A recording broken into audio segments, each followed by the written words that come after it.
We're live.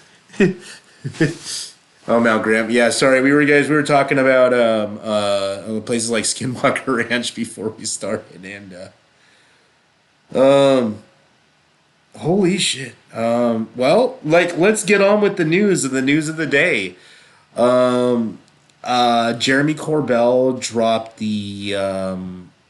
well, there was a TMZ special of the Alien Revolution. Oh God, let me do some self promotion. Hold on, let me get on.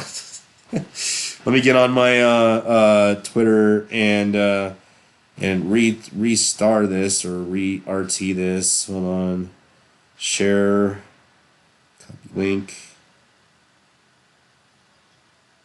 Yeah, I mean, this is this is like a two-man show. Yeah, and I really, this voice in my head said everything was about presentation, presentation, presentation. I get it, but you know what? I am working two jobs currently and barely have time to, my spare time gets spent with my kid, that whatever I have left and studying for my network engineering stuff. So, anyway, that's another story and another career path in my IT field.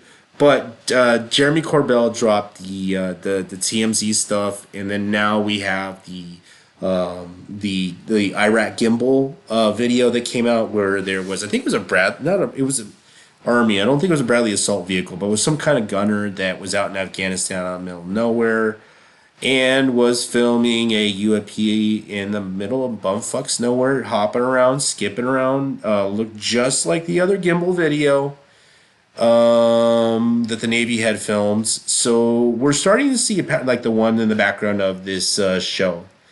Wow, we got 4 viewers. We're getting better. Anyway, so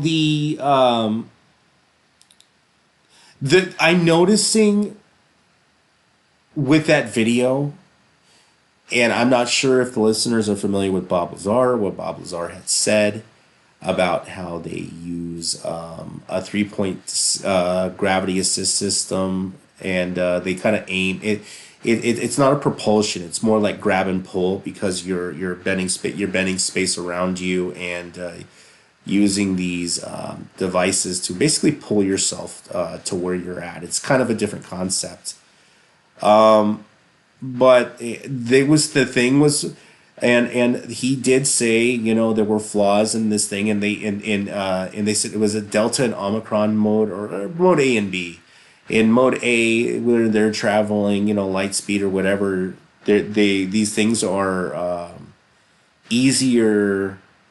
It's easier for them to travel in the Omicron position than it is in the lower position. And that's exactly these things. No wonder they crash all the time, because when they're barely moving and just kind of moving around, they kind of like move around like they're fiddle faddling, like this ping pong effect. And that's kind of what we were seeing in the Iraqi gimbal video that was dropped today on Jeremy Corbell. There was also, oh yeah. So this Saturday, Ross Coulthard has another whistleblower, a Army helicopter pilot, Donald Jr., Donald Trump's son, interviewed Ross over this footage, and we're apparently going to see footage of an egg-shaped craft in the middle of the desert that had crashed, or whatever. And we're going to see the crash retrieval video. Yeah, that's what I said. I was like, holy shit. I was like, holy shit. Like we talk about some really weird stuff on this show, but there are some. This has to be the one, the frying in the pan. This is a little bigger than the Tesla bomber, and we'll get into that too. But this is the creme de la creme. This is like this is about as close as I would like a footage to actually having a physical object stumble through the White House. We're probably going to see some what I believe is a helicopter cam picking up a egg-shaped object that had crashed in the desert in some sort of alien UAP crash retrieval. That will be released on News Nation at 8 o'clock Eastern. The naysayers and there's a lot of naysayers in UFO Twitter. I say, so be it. You know, I do have a friend who has contacts who are insiders, and I'm not going to give up my source, nor do I want to. And he's saying that the DoD was talking about doing. I know they were doing just closed disclosure, but the word in the air is that push is coming to shove, and Donald Trump is coming in on day one. He's going to explain the drone situation. I personally know that the drones, there are okay, there's several things going on with the drone situation, and that thing still hasn't ended on the East Coast. There are three things going on. We have hobbyist drones, we know that are looking out for the UFO drones, all right? And we also have counter intel. For a while, the Air Force was doing a counter intel op, flying these drones to confuse people. They weren't the Reapers. I don't know what they were doing. It's something they might have scrapped in their backyard or got a buddy to put together. I don't know what the military has and they don't have. To confuse people about what the real UAPs were that are going out there. And keep in mind, this is not just an East Coast thing. This is going on all over the world. East Coast, West Coast, North America, South America. You know, we have videos in Colombia, we got videos in Europe, we got videos in Romania, we have videos in, not Russia yet, Central Asia. This is going on all the time. And they are saying that we don't, the FAA put up that shit on the East Coast where they said that they weren't going to allow any unknown UAPs into or on drone flying in the FAA airspace. Well, lo and behold, there are more drones out in the sky when they put up this shit up there. And they said they would apply with deadly force. That still hasn't happened. I was getting reports from fishermen in Jersey for months telling me exactly where these drones were going. Okay, and this ties into the Tesla bomber, right? So, the Tesla bomber. Yeah, this ties into the Tesla bomber, oddly. So the fishermen were telling me those motherfucking drones were coming out of the ocean. And I've known about this phenomenon for the USOs coming into UAPs for a long time. And Jeremy came up with some footage in November, but this was off the Pacific. So what I'm saying is the military knows where these things are going. Yes, they do give off a signature as far as radio is concerned. I'm not sure about radar, but apparently they are using some sort of X-band, some sub gigahertz. It's either sub gigahertz or somewhere between 2 and 800 megahertz. They are giving off some emission, and they are apparently they are able to track this shit. They're probably doing it visually if they can't track it with some sort of spy satellite. But these things are going from the ocean and back again. Now the ones that are going all over the world, I don't know, but I know the ones on the East Coast are going straight into the ocean. Now where this ties into the Tesla bomber is the shit that I knew months ago was tying into the letter that Green Beret had said when they said they were China. I think that there's a common thing so when you have an SAP program, if you want to stovepipe shit, every SAP has a counterintelligence officer to prevent leaks and to feed misinformation even to the people that are on the operations, so that when there's a leak, they know where it came from, and to muddy the water so that nobody really knows what's going on except for the man upstairs. So there was some, the letter did include anti-gravitics that were on these drones that were been flying all over the East Coast, and he did say that he said that China was launching them in and out of the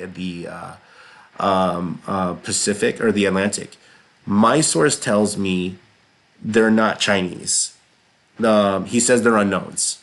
They're not. They're unknown. They're unknowns, but they're not truly unknown. And so yeah, there you got it. There, this ties into, and apparently on day one, Donald Trump is going to tell the American public what is going on, whatever that means and whatever that looks like. We'll find out. So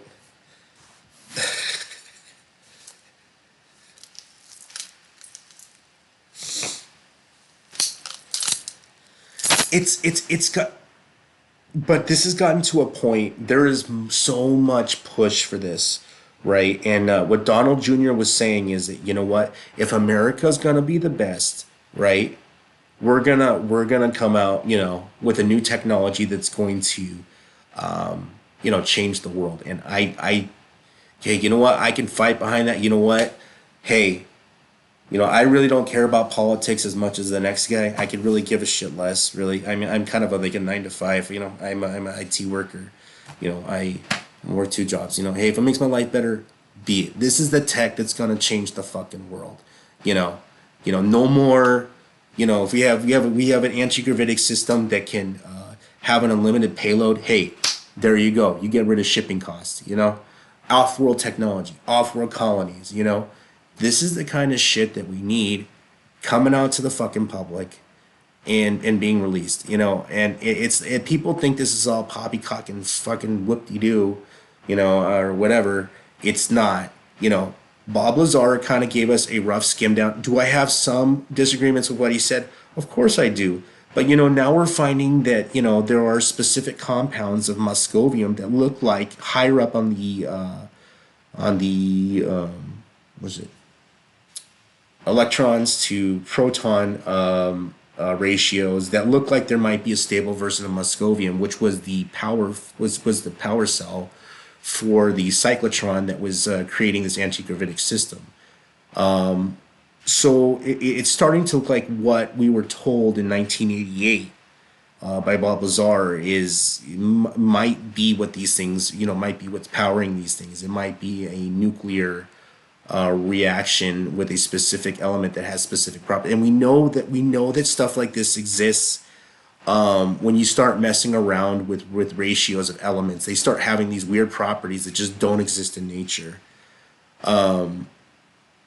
Is that what we're seeing? Maybe. I don't know. There's also been some other things that have come down the food pipe that have kind of opened up my eyes to, the phenomenon might not just be, interstellar. We might be dealing with also interdimensional travel.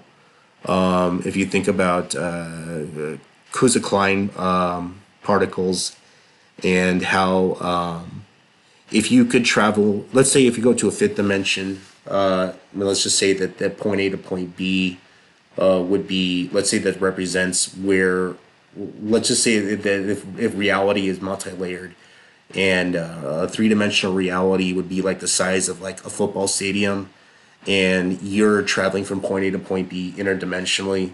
Well, that might be how they're actually getting from point A to point B, popping in and out of dimensions. Is that a rough estimation of what I heard? Of course it is, because I'm not a freaking cool scientist, But I have a lot of theories, but there's was another whistleblower that came out on the guy who, what's his name, Michael Jones or something, who had another Green Beret, who was introduced to a Navy special research project. I believe it was somewhere in the Midwest, was saying the same goddamn shit. They brought him and a few other guys off of the training thing, and I think basically the goal of the operation was to see the reaction to what they were seeing, and they were showing them off-world tech, bro. They were straight up showing them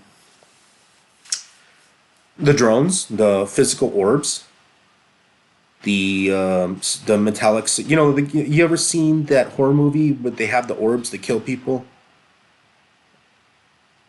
The, really, the metallic or flying orbs. It was a B movie from the 70s.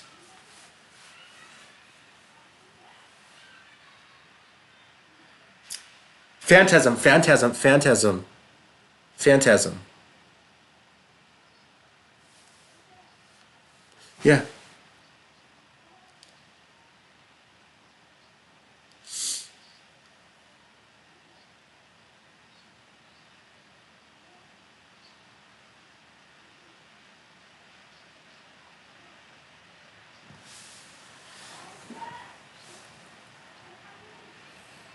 it could be.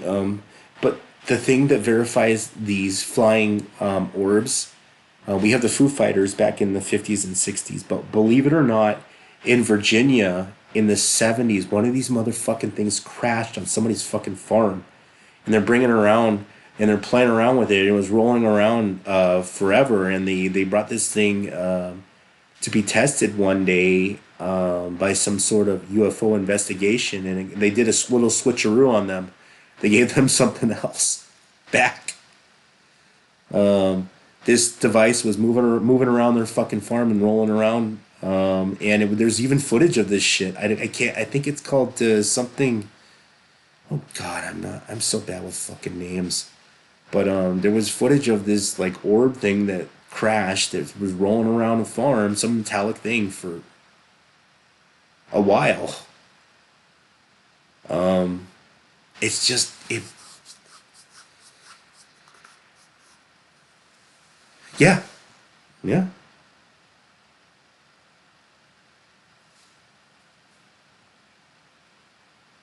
Oh yeah. Yeah, yeah, yeah. And the theory about the crop circles are that the patterns might be emanations of the what I would like to call a graviton field or a gravitational field, indenting onto the wheat. I think that there is probably another purpose for these things, and if you were traveling at the speed of light and you were able to travel interdimensionally, you might be dealing also with time travel and paradoxes. And if you wanted to put a marker somewhere on time to know if you're in the right place at the right time, or leave like a visual marker for somebody else instead of leaving a beacon there, a visual marker might be the way to go. And I think that's what this is. Some people think it's communication. I don't know. I mean, I do have a background in some heebie-jeebie stuff, but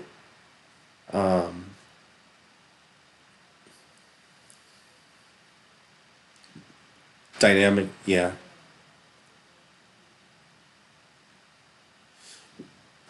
Well, there was some people that had what they had done in the late 90s is rotate this stuff and try to build a thing, try to build a device out of it.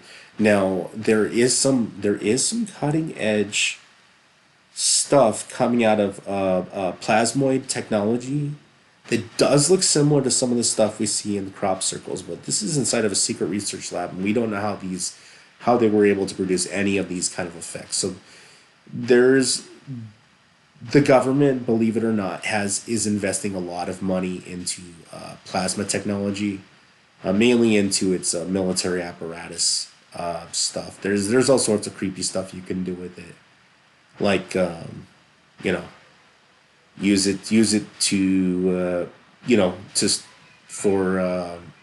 I've even heard of applications where they're trying to get gigawatts out of a short pulse burst of a plasma to use for direct energy weapons and stuff like that. But like, how the fuck you gonna get a gigawatt without using a capacitor in the middle of nowhere for a short burst? Stuff like that. But this is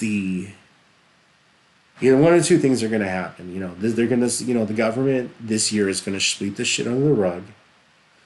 or like what I've been telling my friend lately, we're in this really weird space where just think of like the government as like some guy who's guarding a cage that has a cover over it, and we hear all these noises, and the typical response is to tell him, oh, there's nothing here. But now some an alien, let's just say it's an alien, and the alien arm has is popping out of the curtains, right? So, and we saw it, and they keep on telling there's nothing there, and now it's getting to the point where the average Joe is starting to not believe the current narrative, and there's just so much right happening right now. We had, you from November, yeah, it's down. There's we got this, from October to November. We keep in mind, we're probably not going to have another UAP hearing in the White House. It was all rigged, as Jeremy had said. They were all feeding narratives, and the men in black suits were telling people not to do this in X, Y, and Z. And believe it or not, Congress is probably not to be trusted as well. There are a few good guys, we got Tim Burchett and a few others, but most of the crowd is worried about their special funding and keeping their jobs, which is not serving the people, because the American people and people around the world, it's like, if you're sitting on this for a military application, I get it. But this is the kind of tech that's going to change the world.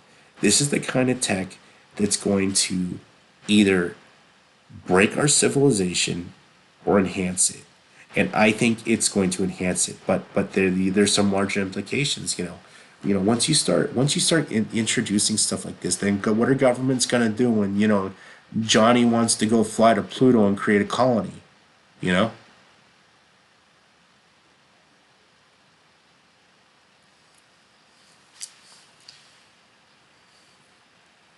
Yeah.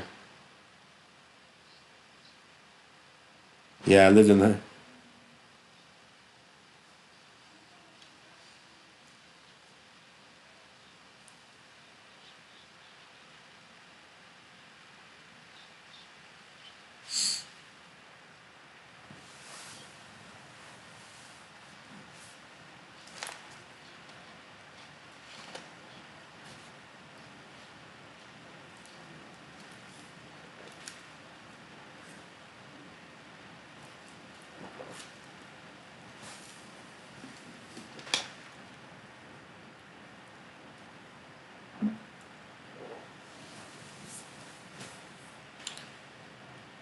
Well,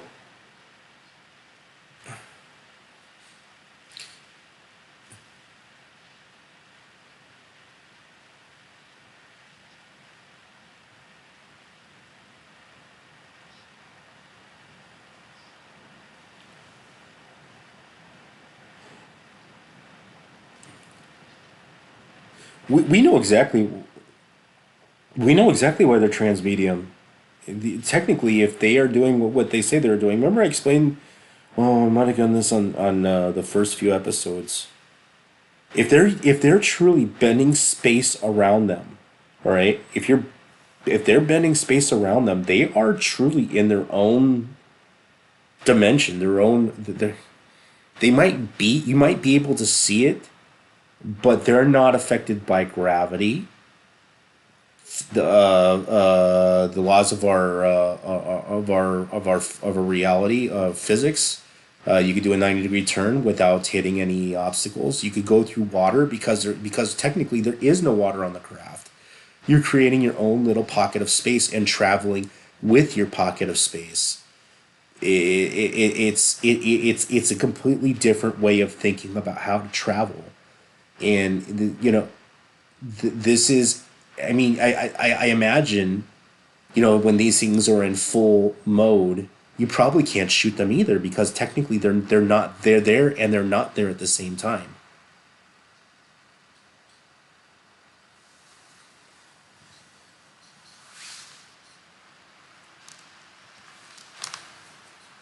Yeah.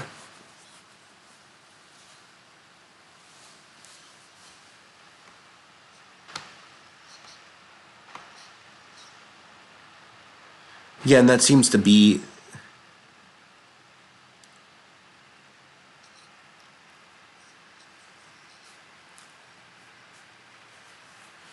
Well, that's also what we see in a lot of these videos when they start getting into, these things just vanish or seem to vanish by bending light around them, which would be an effect that you would see if you were technically, let's just say you had the thing at full half impulse power, and you don't have a full dome of let's just say what Bob Lazar has said, when these things are in full blast, these things have like a hard shape around. Let's just say you have it in full and you just have a half dome.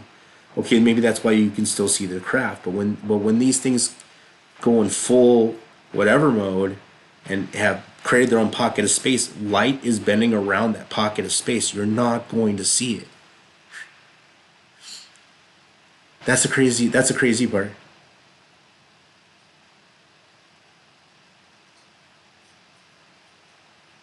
Yeah.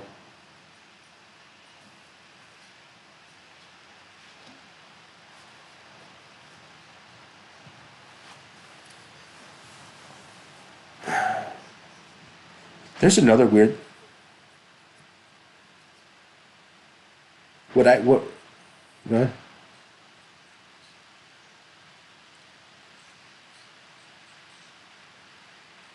Yeah.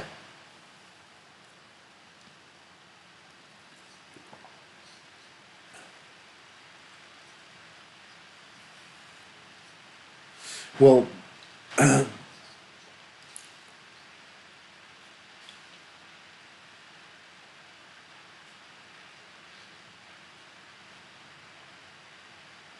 yeah.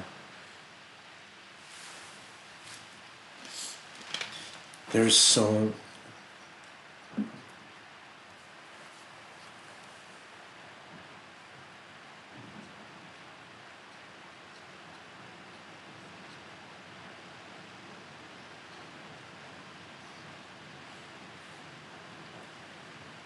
What was I gonna get at?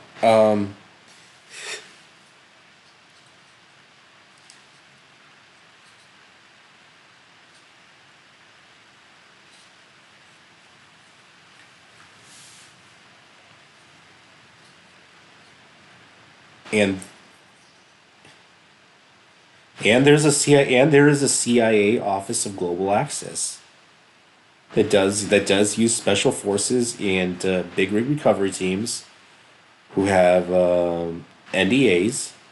I got a few NDAs actually still out there, but nothing top secret, anything like nothing top. I never worked for like Raytheon or anything like that. Mostly just IT stuff.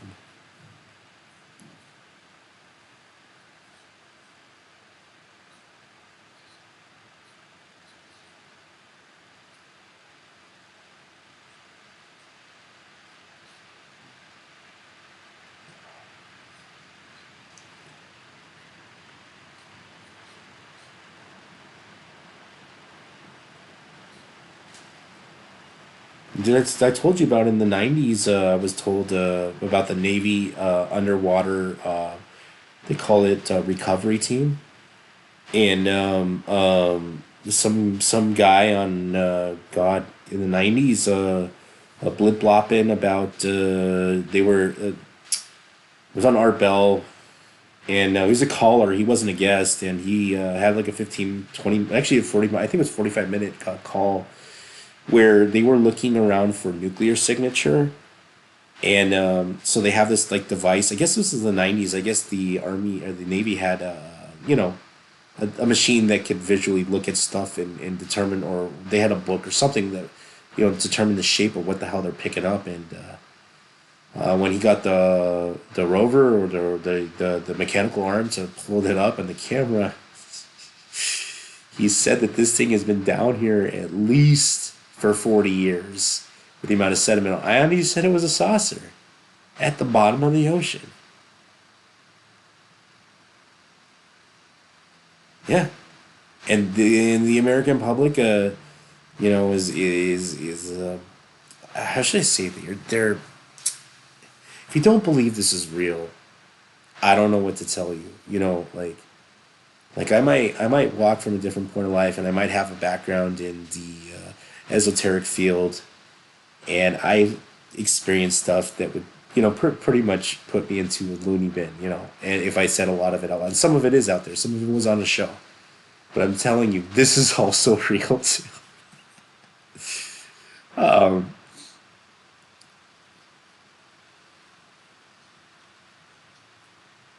Yeah.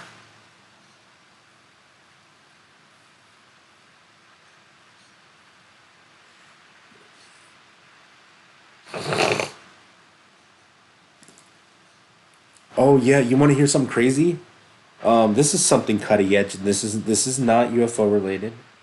I don't know if you're familiar with Daniel Goley or Danny Go, Daniel Goley. So in the psychonaut world, which is like the astronaut of the psychedelics, okay, I've had many experiences with dimethyltryptamine and whatever, and I've always thought that this is not a drug. This is some sort of consciousness catapulting machine. So some people debate that. Whatever. It's just that the entities that you contact and you talk there have too much knowledge, right? So this is they found a way to get sub baseline on the DMT. Let's just say you're not getting a full trip, you're just baseline DMT tripping, and you get a 650 nanometer diffused or diffracted laser in a X pattern, and within minutes you're going to start seeing, if you're looking at through a 45 or 90 degree angle, if you're looking at directly, we're seeing katakami, almost like matrix like code, and able to almost see through the wall on a psychedelic drug. And I've experienced this myself on other substances and mixing stuff, and I always pass it off as that was the drug. But this is a little different. This is people are repeatedly seeing the same thing. And I don't want to go into where.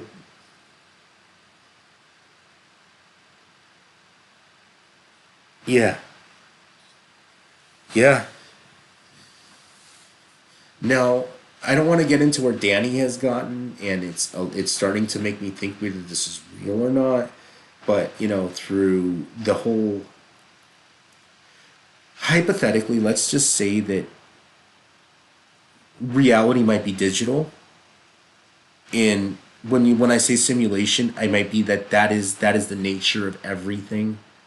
Everything, if consciousness, if the way that I think that everything evolves, if consciousness manifests physical reality, there has to be some sort of computation on some level, which would mean that everything could at some level be a simulation.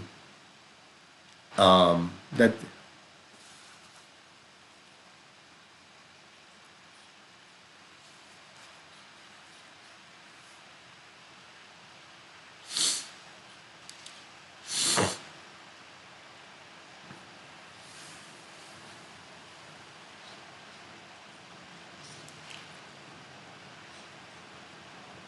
Yeah,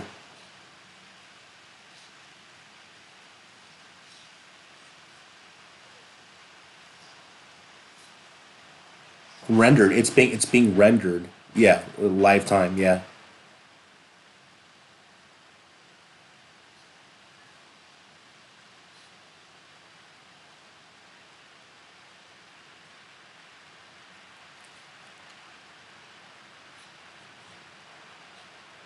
yeah.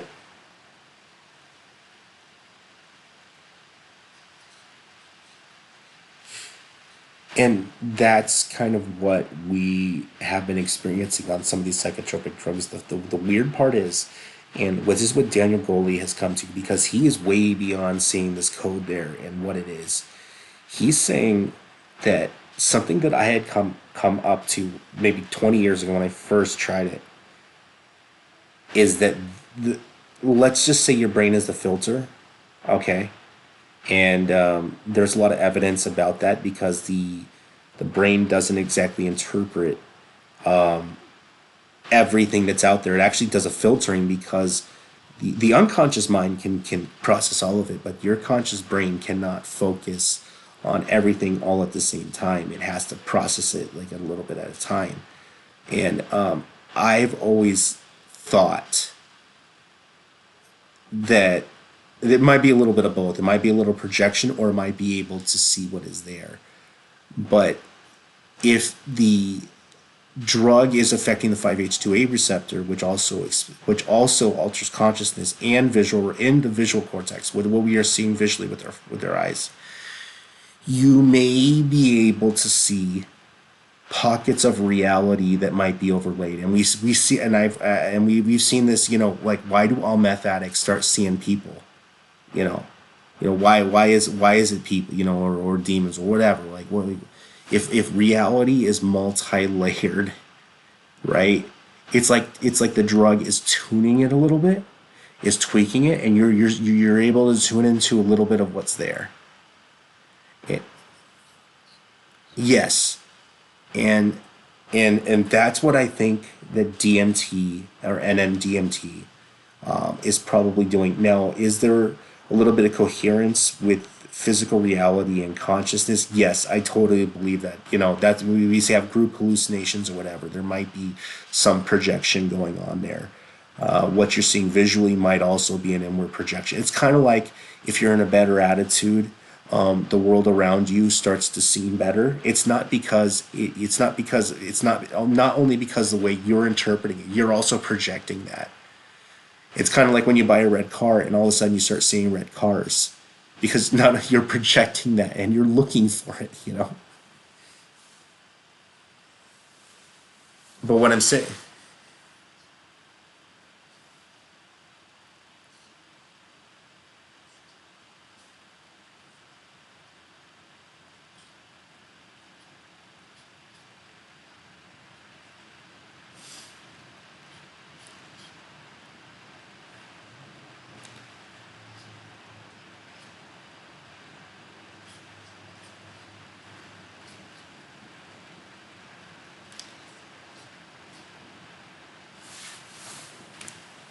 well, believe it or not, the we know that polydimensional reality has to be a real thing, or the fundamentals of quantum computers wouldn't work.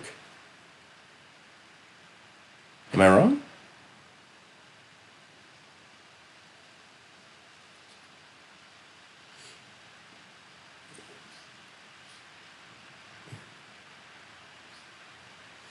But go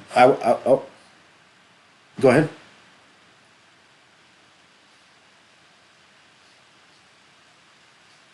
Okay, so let's just say that something is off and on at the same time. That's just a little part of the quantum computing being two states at one. But the magic about a quantum computer, now that we have ERC, or error correction code, or ERQ, error correction qubits, is with the Wizard project or whatever the hell Google was working on. It works on the fundamentals that the calculation is not only happening in this reality. Therefore, you could do in what however many dimensions there are, you could do all the calculations all at the same time.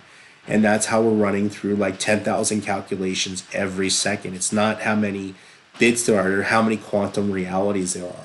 And it's like the fundamental part of how it's working, which means that this ain't only the only place, if that's how it works.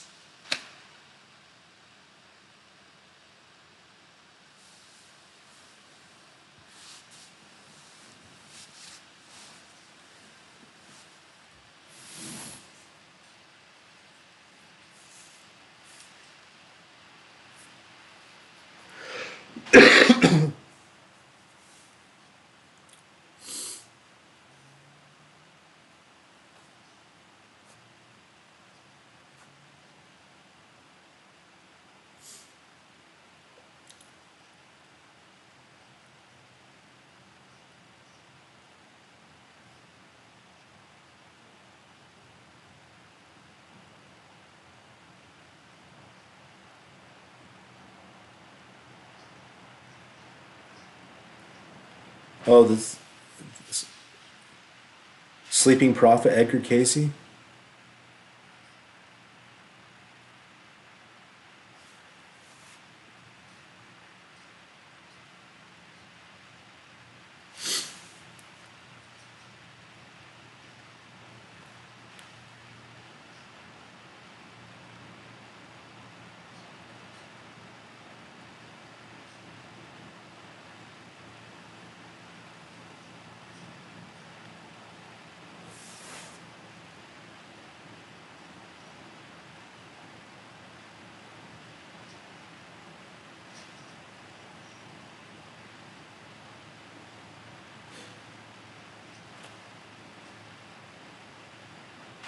Yeah, the hold on, I'm looking at this guy from Intel. So creator first Intel chip. What's his name?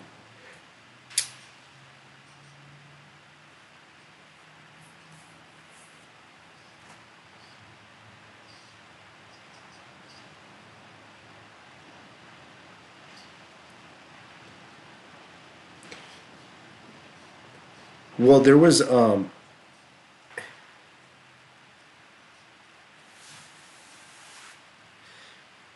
have you well, I don't know if you're probably not familiar with the Monroe Institute, but I am. I do a lot. I have a lot of their material, and I give it out for free. Don't tell anybody. It's tens of thousands of dollars, but they basically deal with consciousness studies. And one of their guests they had on their podcast a long time ago was the creator of the Intel chip, the 8100, I believe, which was used for everything. It was the first microprocessor around the 70s. And hear this guy talk about how reality might be, everything might be a probability state. And that was the concept of the NAND gates, whatever that they got, that they lithograph onto the silicon on these principles of quantum physics. And I'm like, I was baffled. And this would mean that even the principle of the microprocessor works because there's just, this is not the only place. Everything might be a reflection of something else, but there might be other places. They're so freaking different, you know. I think I think that when I was told by that physics professor about the Higgs boson particle being on 220 GeV and the significance of it, so I didn't know what that meant. He says that this reality is the only reality, but it's starting to seem like that statement is false because we have technology that's kind of based on principle that this ain't the only place. So I'm like, if a drug like DMT can open that up, then I don't know. I don't have enough brain capacity to figure that all out, but that just blows my mind. I need afford.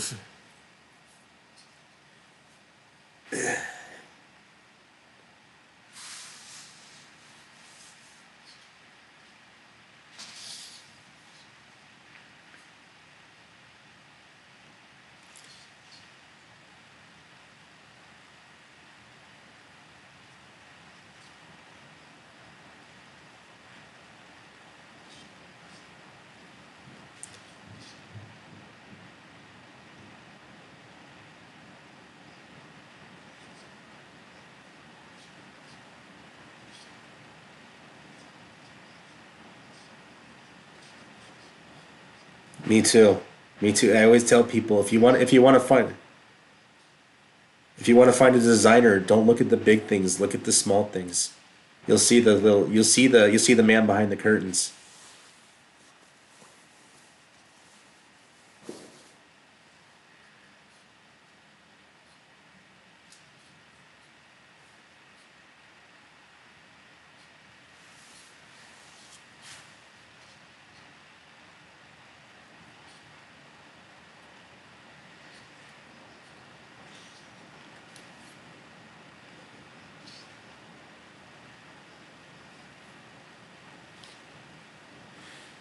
It just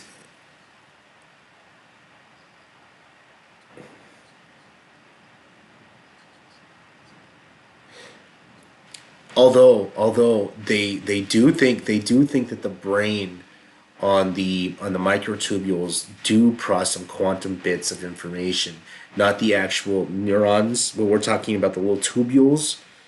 And there's a lot of debate about that, but the brain on that level might be processing quantum bits of information, and there's been a lot of hints at that in the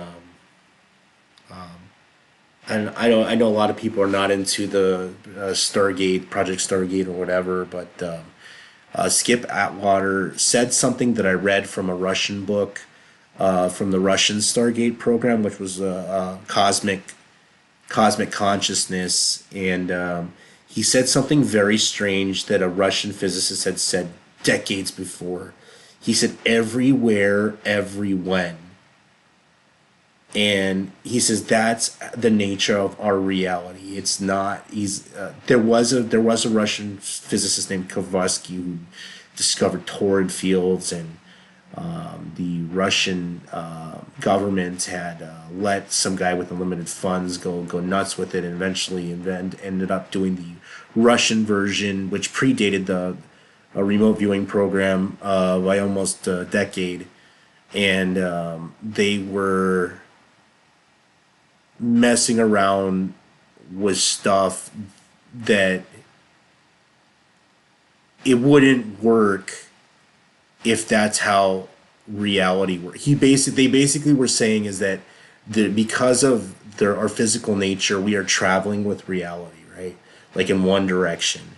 But on a quantum level, all reality is happening all the time. It's not linear, which we in our three-dimensional space, that might be weird that you know that the past is still going on as the present, but there is enough evidence to say, especially how they've been able to reverse things at the quantum level, that there's it's time might not be as linear as we think it is, and there might not be paradoxes. And you know, I know I'm getting off into hoopty doopty land, but it kind of opened up my minds to, hey, these guys who are the naysayers of quantum physics, they need to, I don't know, crack open their books or whatever and do some LSD or something, because you really need to open up your mind to get into this. And this might be the thing that we're overlooking, is the little pockets of reality and how these craft are moving everywhere. Because traditional physics might explain a little bit, but how do we get to the perfect the stories that we're hearing about these materials, and how even their structures are too perfect? Like how are they building this stuff? You know.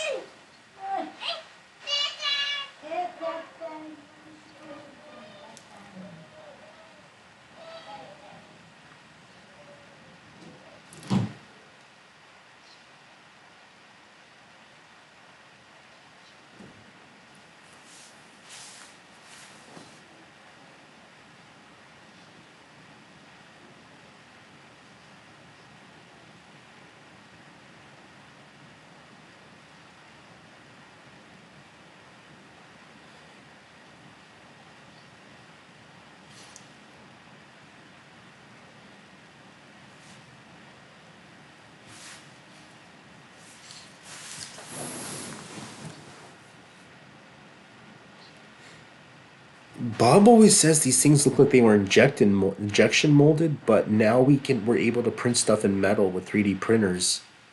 You know, I wonder.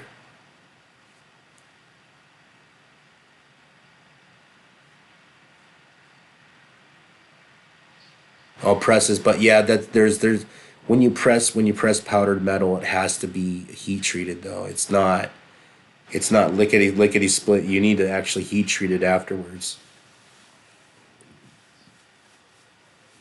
Yeah.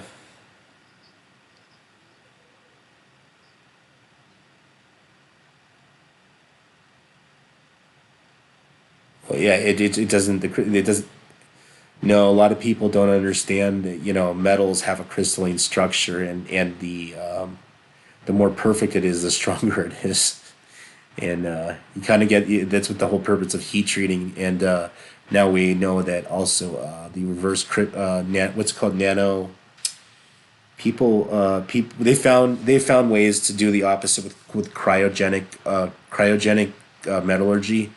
After heat treatment, they'll cryogenically treat it, and it'll actually make the metals 10 times stronger. In some cases, depending on the alloy.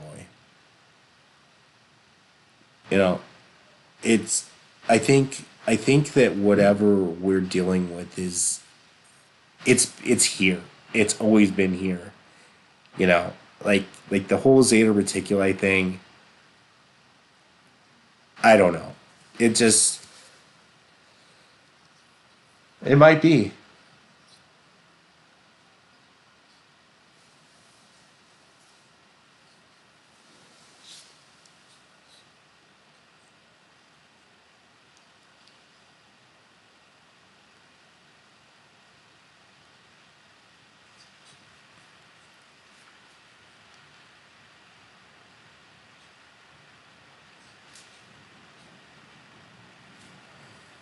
Well,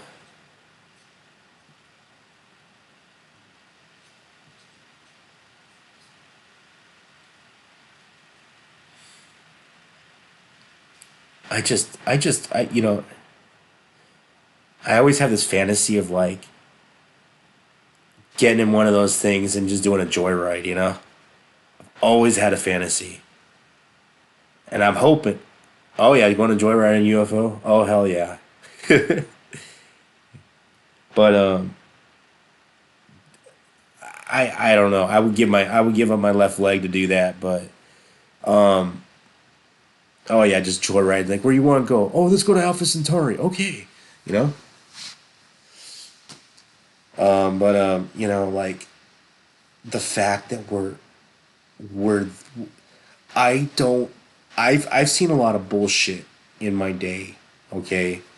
But we live in a different era where we have social media, which I know just as well as any other programmer or IT guy that you can filter stuff out so that and I do know their tactics. I do know what the CIA does. I do know what the government does with their bot farms to sway algorithms on unbeknownst to a lot of the owners on these websites. Yeah, you like to say that Elon and Mark Zuckerberg are knowing these things are going on. They accept they do and they don't at the same time.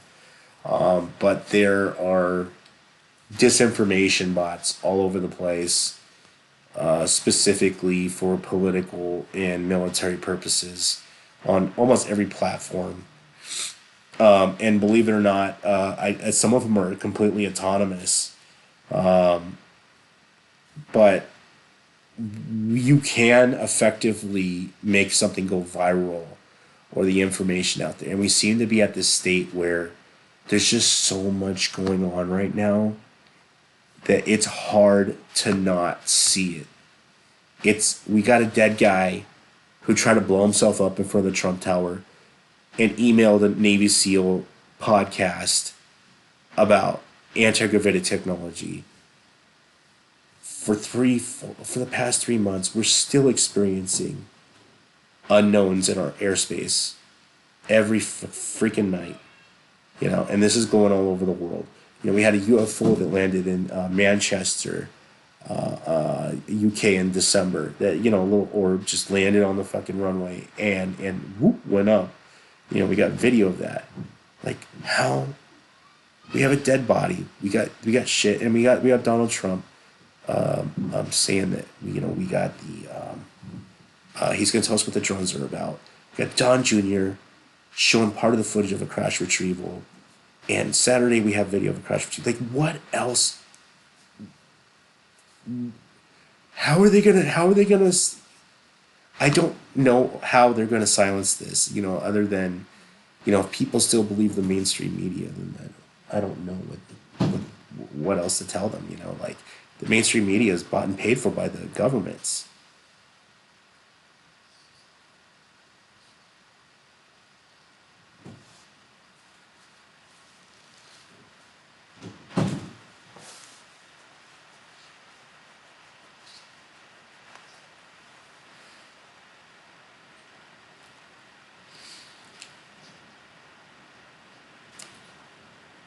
Well, you remember the aliens in Las Vegas? How everybody passed it off? How it wasn't real? It was real.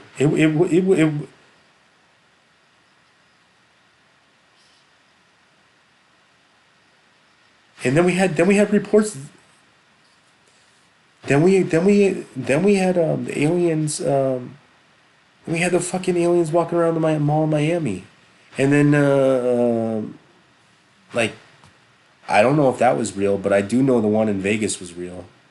Based on a lot of they had a crime scene investigator who's kind of dissected it. There is something in the video, and of course it's he didn't really strip the actual real camera footage apart, but he was able to extrapolate something there. Those people were seeing something in their backyard, and then we got the Pelicares, all the shit that's going on in Peru that nobody's investigating. You know the aliens that are terrorizing the villagers in these remote villages of Peru. That's been going on. Yeah, it's still going on. The Peruvian government doesn't want anything to do with it. It's like the Brazil incident where the UFOs were doing. This is like yeah this is like this yeah this is different than that. This is like some guys on with these floating around on some sort of platform with it's basically like a modern day predator. That's kind of what they're describing. Out there in the jungle, on something.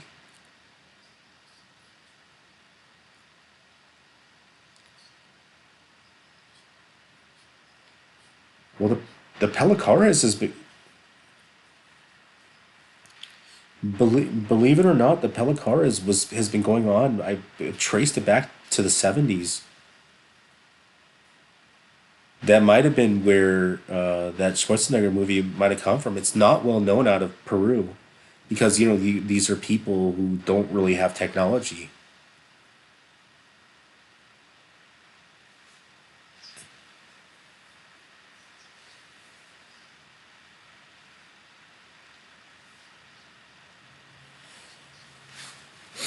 and they call them the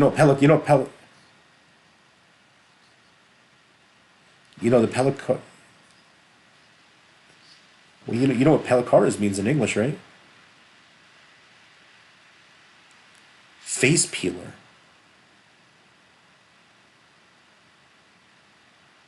Yeah, just like in Predator. Yeah, and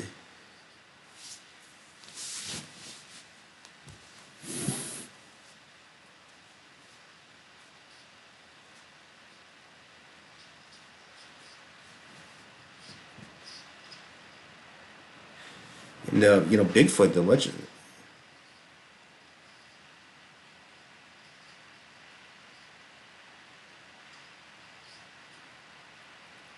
Well, the Bigfoot tales have gone back to God, the natives, going back as far as the oral tradition. And there are some people who do believe in the Nephilim story, and it's been rumored that they might be some of that if you believe in the whole biblical stuff, but like I don't know. Yeah,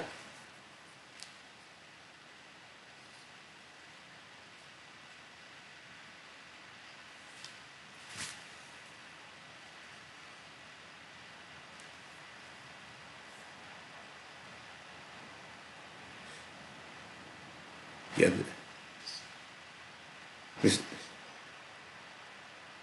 there's a Hebrew word for Enoch's wheel. It's a weird word. Enoch wheel. It's wheel. It's no ophonym. Ophonym is the ophonym which they described in the book of Enoch, which was these spinning wheels or orbs, which they thought were seraphim, are also similar to the orbs that we see today. That's some crazy shit.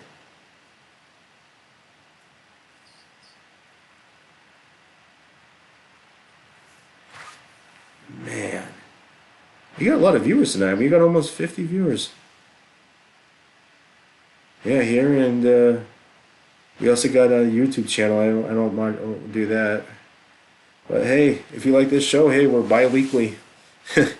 Don't pay attention to the Apple Podcast. I'm actually thinking about getting us off of there. I haven't updated that thing in a long time. Apple wants, for podcasters, they want. I don't make a dime off of this show, but they want to charge me a lot of money to keep it on there. And I'm just like, I don't know if it's worth it. And Spotify seems like a better option. But Spotify doesn't do live, and I don't have the time of day to start, editing this stuff because I've always done live shows. I wish that I had a team and stuff, but we had an old show where we were hacking our neighbor's Wi-Fi just to get the old show running. So I'm always remember when I was in a car? I was doing the show from a car. Remember I was hacking the neighbor's Wi-Fi? Yeah, yeah, yeah. I got robbed. Yeah, pretty much. Yeah, I got robbed at gunpoint. Yeah, yeah, I did during a show. Yeah, yeah. That's when we still did the hacker show. Man, we got some famous people on there. Remember we had people from BBC and all that. 50,000 likes. Those days are over.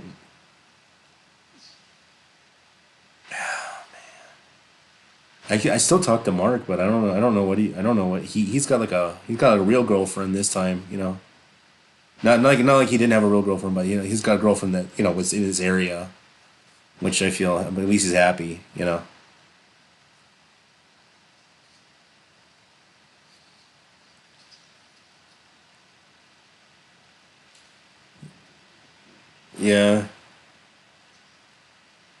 yeah, we've been doing this since what, 2016.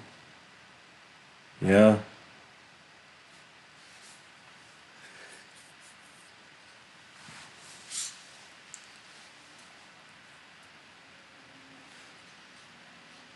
Well, I would do this full time. I mean, and this is fun for me, but like it gets to this point where like I got a family now, and I can only do this like show like once every 2 weeks now, and I'm just if I can make some extra money on it, it'd be great. But I don't, I don't do this for the money. This is like my therapy, talking all the thoughts that I keep in for like 2 weeks.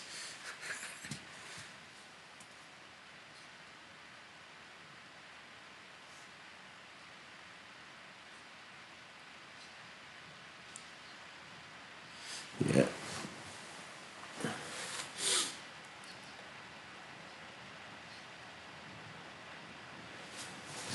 Let me see if there's anything else I got to say. Oh, we do. So there's this.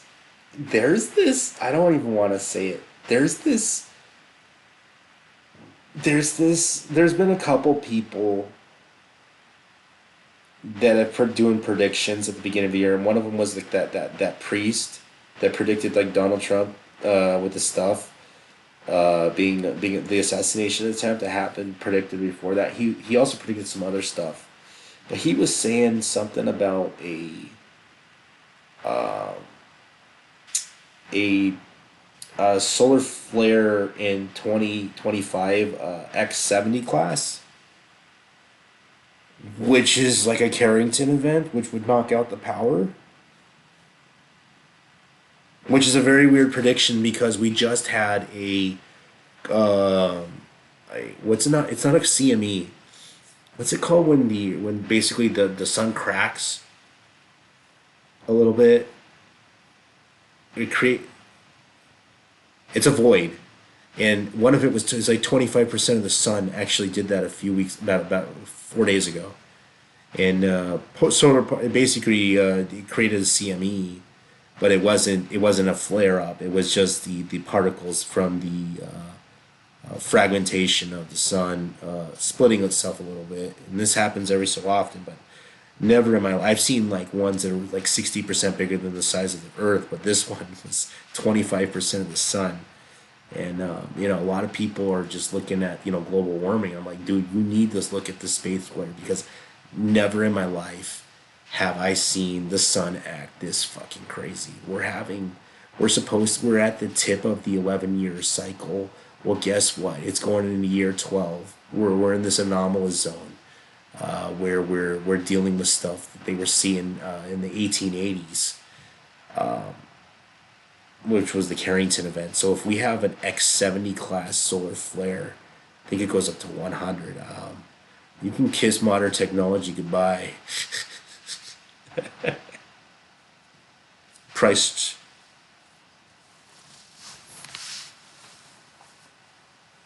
Yeah.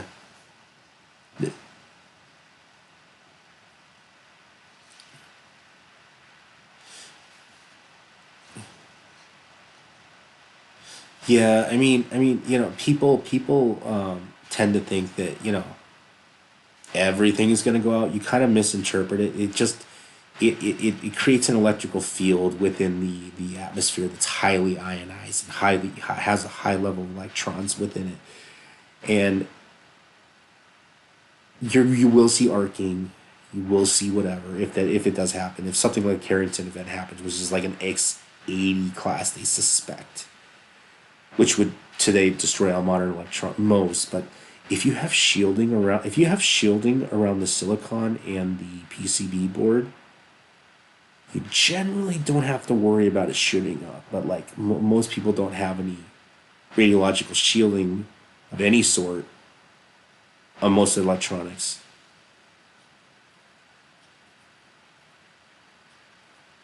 Yeah, that'd be easy.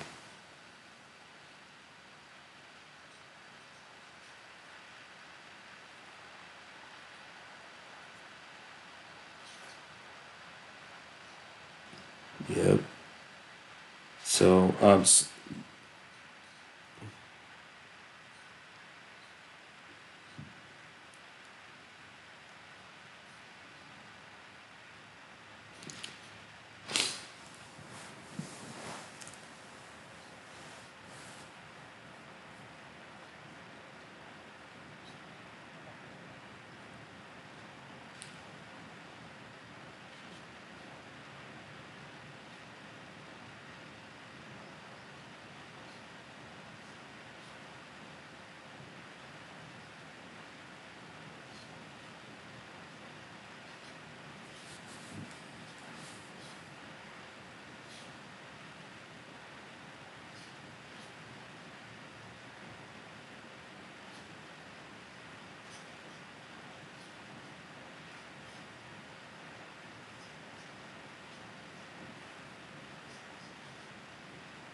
what we believe in Earth's history in X100 class has happened at some point, and there is evidence of this. And I don't know how they found it, but they do believe it was one of the four extinctions was related to a stripping of the atmosphere.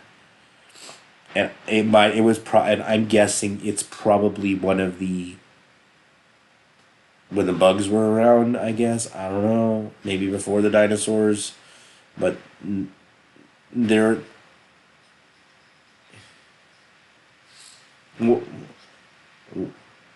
Yeah, one of them they think is related to a solar flare, and I don't know how they figured it out. But a solar,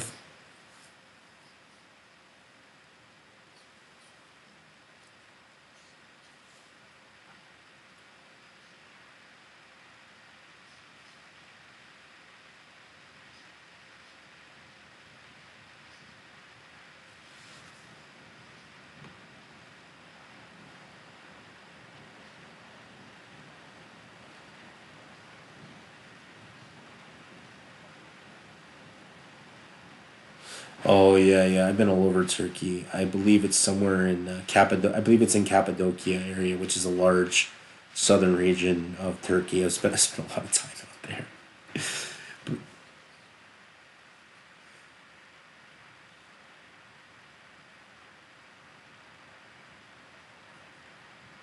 Yeah, probably out of necessity.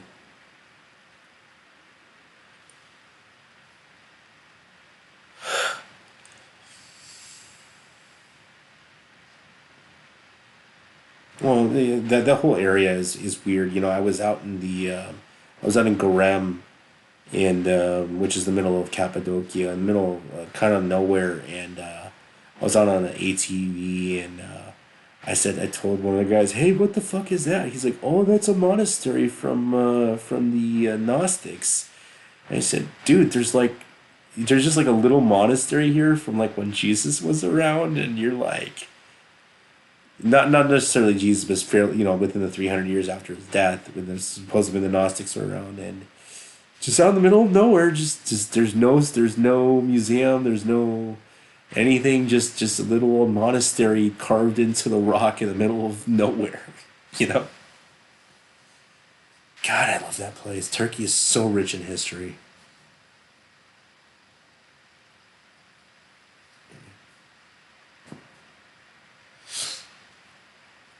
What else? Yeah, so spring. They believe that there is a leading theory is that those animals on the pillars are astronomical charts trying to tell us something that happens every 10,000 years, and there's a lot of people that the Taurus Toroids, which was the one that killed the dinosaurs. You know what I mean? It struck the Earth once and turned up into a couple hundred pieces, and it was, every couple of years one comes really close to us. Just saying.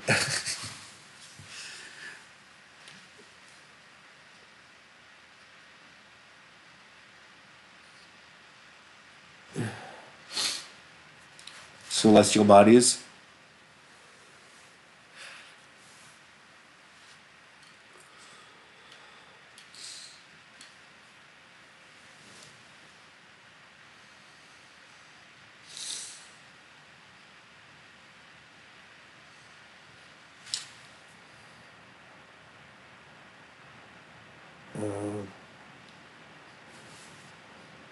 It's too late.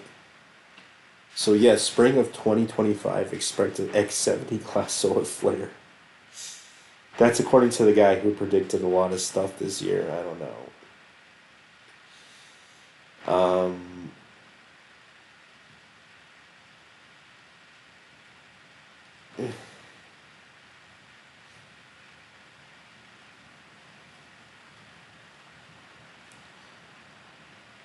yeah, we had 2025 started off with two mass casualty events. Blah, blah, blah. We already talked about that. Worldwide phenomenon. TNT lasers. I don't know. I gotta put my kid to bed, so I guess we'll end the show there. We'll be back on January 30th. All right, let me do the intro.